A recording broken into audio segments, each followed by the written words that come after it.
बोईसर तारापूर औद्योगिक कार्यक्षेत्रामधील plot number T150 मधील आरती drugs कारखान्यामधून विशिष्ट प्रकारचा गॅस लीकेज झाल्याची माहिती मिळते। गॅस लीकेज झाल्यानंतर कामगारांनी धावपळ सुरू केली। कारखान्यामधून सर्व कामगार बाहेर पडले। स्थानिक पोलीस आणि अग्निशमन दल घटनास्थळी दाखल झालेला आहे।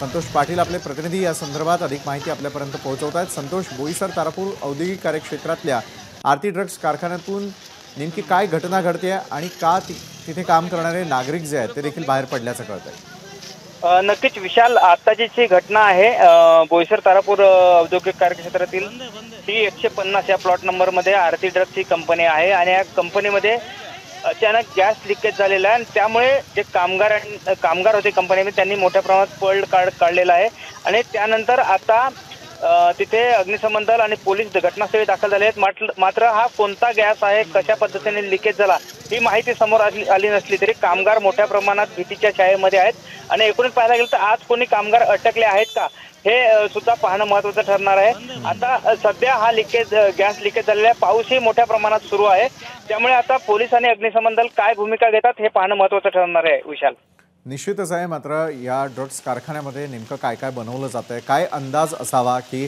कुठल्या प्रकारची वायू गळती या ठिकाणाहून होताना पाहायला मिळते आणि ही गॅस गळती झाल्यानंतर आजूबाजूच्या परिसराला काही धोका निर्माण होऊ शकतो का? विशाल, ही जी कंपनी आहे ती ड्रग्स म्हणजे केमिकलचीच कंपनी आहे आणि हा केमिकल पूर्णपणे केमिकल झोन आहे।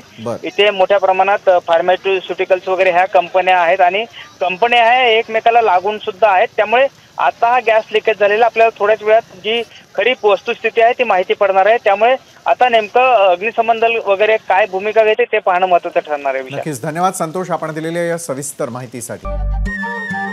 नमस्कार, मनसुद्धा तुझं ही वेगळ्याच प्रकारची मालिका तुम्हा सगळ्यांना खूप आवडली होती। याचा दुसरा सीझन कधी येणार अशी विचारणा झाली। प्रतीक्षा संपली आहे मित्रांनो, येतोय मनसुद्धा तुझाचा दुसरा सीझन।